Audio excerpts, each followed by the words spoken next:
देखिए, आज जैसा हमारा शेयर मार्केट खुला तो निफ्टी करीबन 90 पॉइंट तक अप गया था और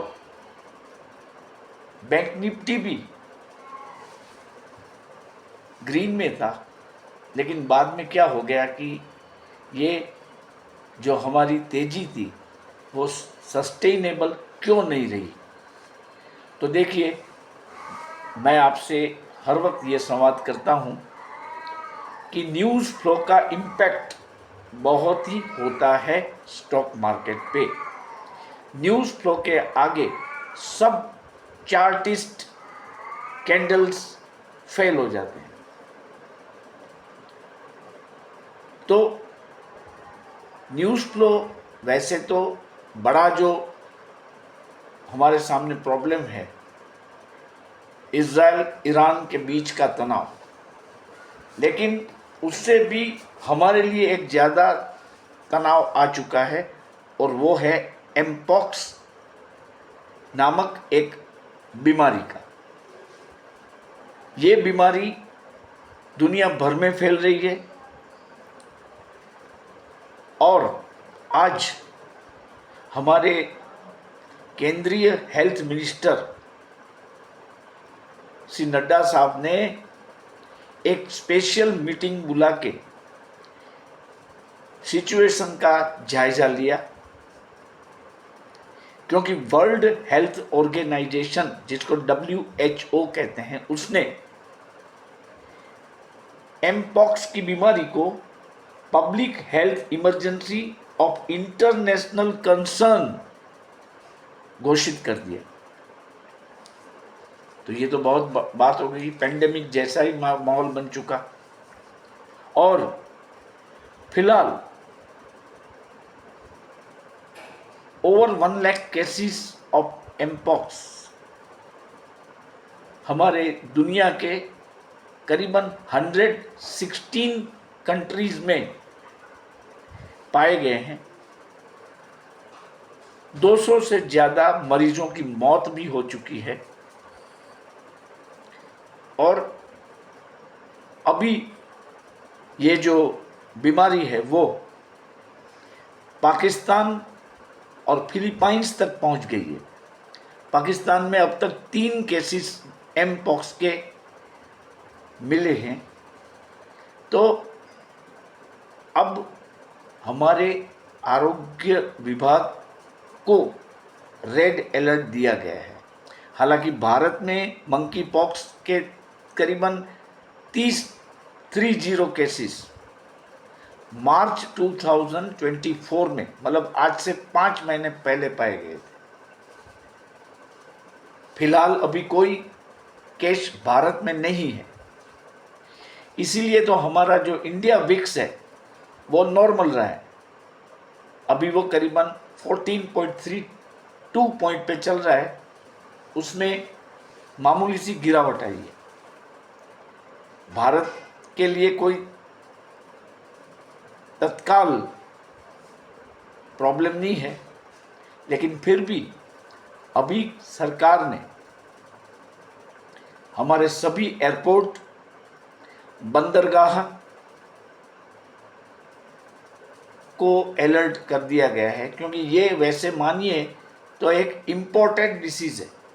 पहले वो अफ्रीका के कोंगो में ही पाया जाता था, लेकिन अभी इसके वायरस का जो म्यूटेंट है वो बदलते जा रहा है। तो अभी का जो वायरस है वो तेज़ी से फैलता है। तो क्या हुआ है कि हमें जब कोई छींक आती है, स्नीजिंग जिसको बोलते हैं, उससे किसी के स्पर्श से भी ये डिसीज़ फैल सकता है। तो अभी यातायात में जब इंटरनेशनल यातायात बढ़ रहा है तो जो अफ्रीका से या दूसरे अफेक्टेड कंट्रीज से कोई वेसल्स आते हैं पोर्ट में, तो उसमें अगर कोई एकाध मरीज एमपॉक्स का हो जाए, उसके क्रू मेंबर में से किसी एक को ये एमपॉक्स की इफेक्ट हो जाए, तो उसको हमारी बंदरगाह पर लाने में बड़ा रिस्क हो जाता है। तो ये अलर्ट आज घोषित कर दिया गया है।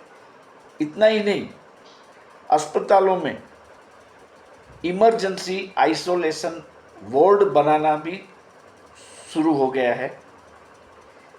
दिल्ली में तो ये बनकर तैयार हो गई है 3 ऐसी अस्पताल। और एक वॉर फुटिंग सर्वे कंडक्ट किया जा रहा है, जिसमें जिस लोगों को लाल रंग के रैशिश मतलब धब्बे अपने शरीर पर दिखते हो, ऐसे लोगों को इमीडिएटली मेडिकल इन्वेस्टिगेशन के लिए अलग कर दिया जाएगा। ऐसे व्यक्तियों को अलग कर दिए जाएंगे। मतलब ये बात जो है वो धूम पकड़ रही है। इसकी इफेक्ट शेयर बाजार में होगी, लेकिन मैं आपको इसमें भी एक पॉजिटिव बात बताता हूं कि भारत में इसके चांसेस बहुत कम होने का दावा जो डॉक्टर्स लोग हैं वो कर रहे हैं। ये एपिडेमिक तो नहीं हो पाएगा भारत में, क्योंकि जो जोखिम है वो कहाँ से, जो अब ये सब अफेक्टेड कंट्रीज से जो लोग आते हैं यहाँ, उधर इसको देखना पड़ेगा। किसी के शरीर पे अगर लाल रंग के धब्बे दिखाई दे तो उसको अलग करके मेडिकल इन्वेस्टिगेशन करना होगा। आप आने वाले दिनों में इसके बारे में और गाइडलाइंस जारी होते हुए देखेंगे। और जो दूसरा तनाव का मुद्दा है वो ईरान इजराइल वॉर वाला है। अभी इसमें जो पीस टॉक्स है वो काफ़ी प्रोग्रेसिव स्टेज में पहुंची है। दोहा में ये पीस टॉक्स हो रहे हैं, जिसमें यूएसए, कतार और इजिप्ट के प्रतिनिधि शामिल है। हालांकि हमास ने इससे दूर रहने का ऐलान कर दिया है कि हम पीस टॉक का हिस्सा नहीं बनेंगे। लेकिन एक अच्छी खबर ये है कि उन्होंने एक एम्पावर्ड कमिटी बना दी है हमास वालों ने। वो at the venue of the negotiations जहाँ चल रहे हैं उसके बाहर हाजिर रहेंगे और ये नेगोशिएशन का जो आउटकम है वो जानेंगे। इसके बाद इसके बारे में कोई निर्णय लेंगे। इसका मतलब ये हुआ कि उन्होंने क्लियर कट ऐसा नहीं कहा है कि हम इसकी बातों को नहीं मानेंगे, लेकिन अलग मोर्चा बनाते हुए बाहर बैठेंगे पीस टॉक के दौरान। और जैसे ही ये वाटाघाट खत्म होती है तो उस प्रतिनिधि मंडल को पूरी जानकारी दी जाएगी, हमास के प्रतिनिधि मंडल को, कि ये बातें हुई है। और इसके बाद हमास कोई डिसीजन पर आएगा। और यूएस के जो विदेश मंत्री है वो बता रहे हैं कि ये जो बातें चल रही है that is the last one. ये जो वाटाघाट चल रही है ये आखिरी मौका है। तो ये थोड़े कंसर्न की बात है, क्योंकि इस बातचीत अगर विफल हो जाए तो नई बातचीत की बात फिर नहीं आती है। ऐसा मत यूएस के ये जो मिनिस्टर है उसने बताया है, तो ये बात को भी तवज्जो देनी चाहिए। ब्लिंकन जी ने ये कहा है कि यह आखिरी मौका है। देखते हैं। और एक तरफ बातचीत चल रही है, लेकिन इज़राइल गाज़ा के उत्तरीय क्षेत्र में आक्रमण कर रहा है। यमन के एक पोर्ट पे भी हमला हुआ है। एक तरफ बाटाघाटी चल रही है, दूसरी तरफ ये छुटपुट घटनाएं बन रही है। इसका मतलब ये हुआ कि बाटाघाट में कोई ठोस कंक्लूजन मिले, ऐसी संभावनाएं फिलहाल कम लगती है।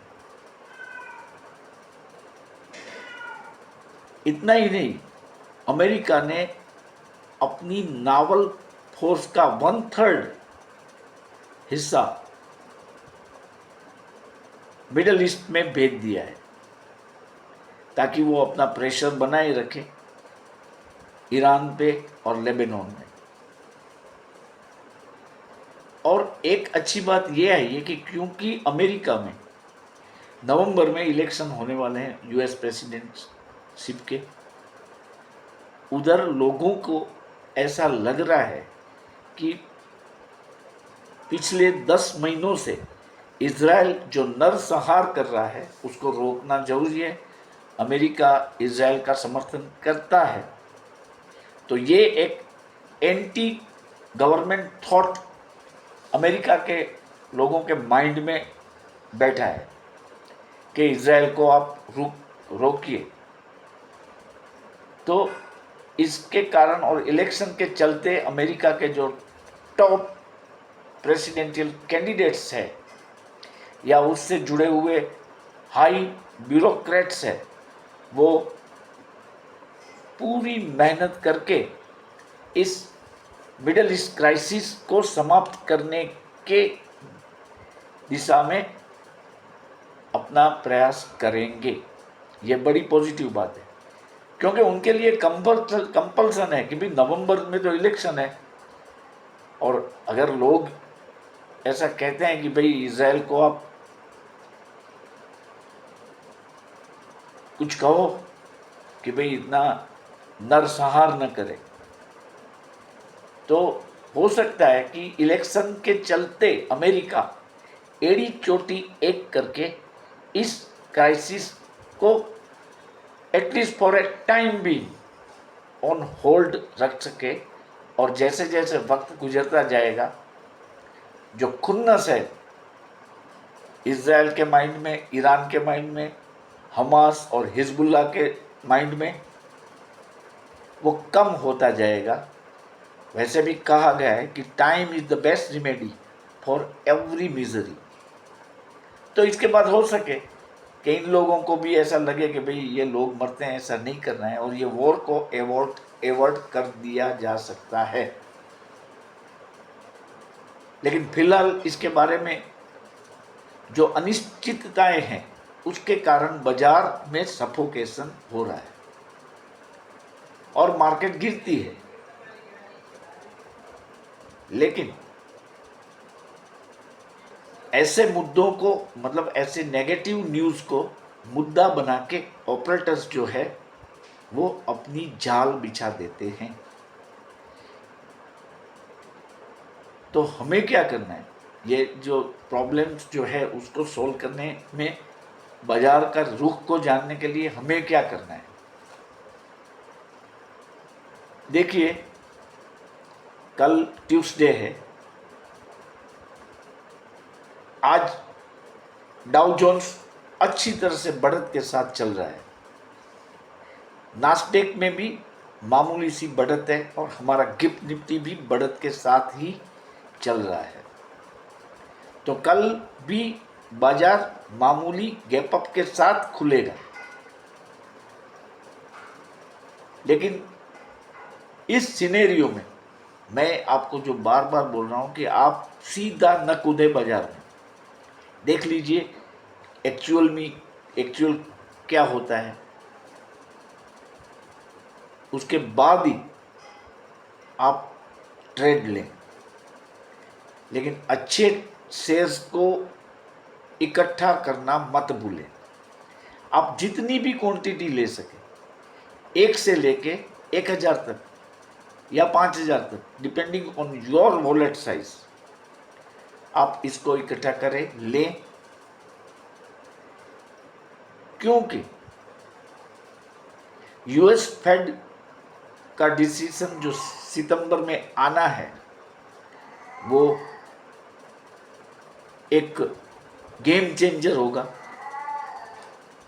आज हमारे वित्त मंत्री साहिबान ने इंडियन जो भारतीय बैंक्स है उसकी एसेट क्वालिटी को रिव्यू करने के लिए स्पेशल मीटिंग बुलाई थी। इसका मतलब है कि गवर्नमेंट ने बैंकों का कैंसर जिसे कहा जाता है, नॉन परफॉर्मिंग एसेट्स, एनपीएस, उसको कम करने की दिशा में कवायदें शुरू कर दी है। इसका मतलब ये हुआ कि बैंक की एसेट क्वालिटी अच्छी हो जाएगी, ये पॉजिटिव हो जाएगा, एक मुद्दा पॉजिटिव हो जाएगा। आज भी हमारे एडीआर सिर्फ एक आईसीआईसीआई बैंक को छोड़कर, मैं अब की बात कर रहा हूँ, फिलहाल बढ़त के साथ चल रहे हैं। इन्फोसिस और विप्रो में अच्छी बढ़त है, एचडीएफसी बैंक में भी बढ़त है, और आज आपने देखा होगा कि स्टेट बैंक ऑफ इंडिया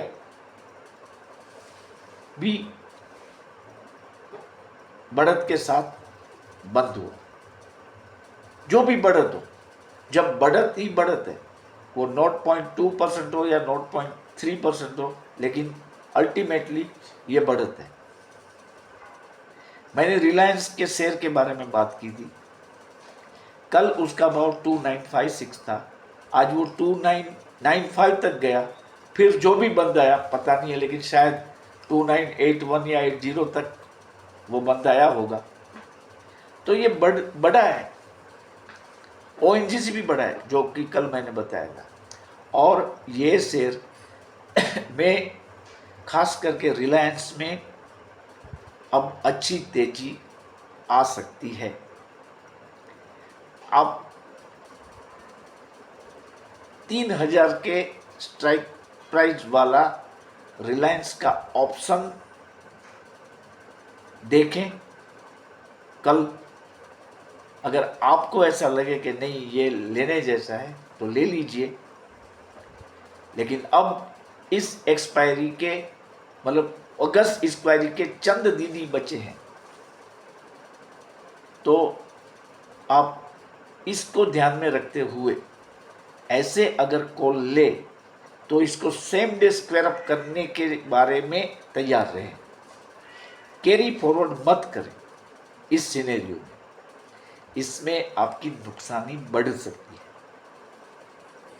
और रही बात बैंक निफ्टी और निफ्टी की, तो देखिए बैंक निफ्टी जो था आज वो 50,368 पर बंद हुआ। उसका नेक्स्ट एक्सपायरी का मतलब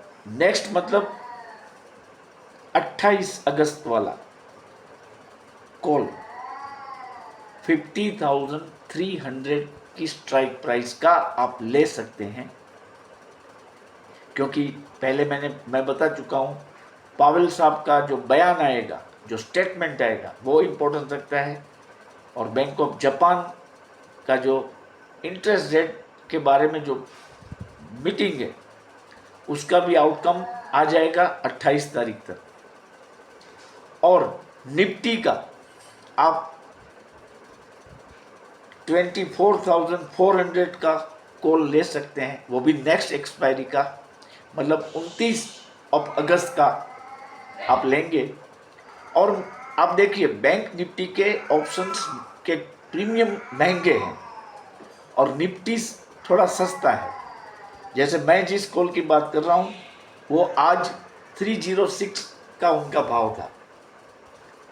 24,400 वाला जो कॉल है उसका भाव फॉर द एक्सपायरी ऑफ 29 अगस्त 306 था।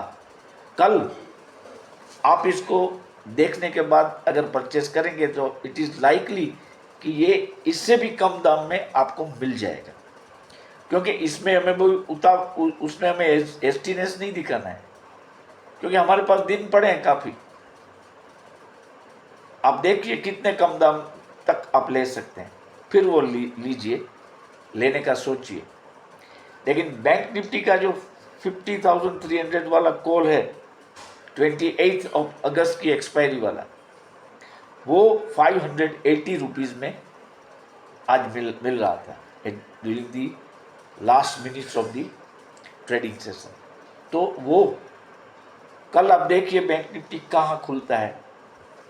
इससे कम भाव में अगर मिले 580 से जितना नीचे मिलेगा आपको फायदा होगा। तो कल का दिन आप पूरा मार्केट को देख के जो जो पॉइंट्स मैंने आपको बताए हैं कि जब मार्केट क्लोज होने में चंद मिनटें बाकी है और 3 PM फैक्टर की इफेक्ट आ गई है, तब आप इस ऑप्शन को ध्यान से देखेंगे और अगर आपको ठीक लगा तो आप लेंगे। मैं कोई रिकमेंडेशन नहीं कर रहा हूँ, ये हमारा एजुकेशनल पर्पस से किया गया सिर्फ एक संवाद है, ये मत भूलिए। रिस्क आपका होगा, पैसे आपके होंगे, नफा या नुकसान भी आपका होगा, उसमें मेरी कोई जिम्मेदारी नहीं होगी। ये डिस्क्लेमर मुझे हर बार बताना पड़ेगा आपको। तो आप ये मान के चलिए कि कल भी मार्केट गैप अप के साथ ही खुलेगा, लेकिन जो क्लाउड्स आए हैं अक्रॉस द ग्लोब, ये एमपॉक्स वायरस वाला हाउ और इजराइल ईरान के बीच बढ़ती तंगदिली की बातें बाजार को खुलकर नहीं चलने देंगी। तो आप बाय ऑन डेक्लाइन के सूत्र पर चलें, पूरा मार्केट को देखें, इसके बाद ही ट्रेड लें, बढ़िया रहेगा। और अच्छे शेयर को एक्यूमुलेट करना न भूलें। ओके, आज के लिए इतना ही। अब कोई और ज़रूरी अपडेट आ जाएगी तो मैं देर रात को भी वीडियो अपलोड करूँगा। कृपया मेरे जो सब्सक्राइबर्स के काउंट है वो मैं आपको बता दूं, 481 तक पहुंचा हूं मैं। मेरे टारगेट से 19 ही कम है। मैं चाहता हूं कि आज मिडनाइट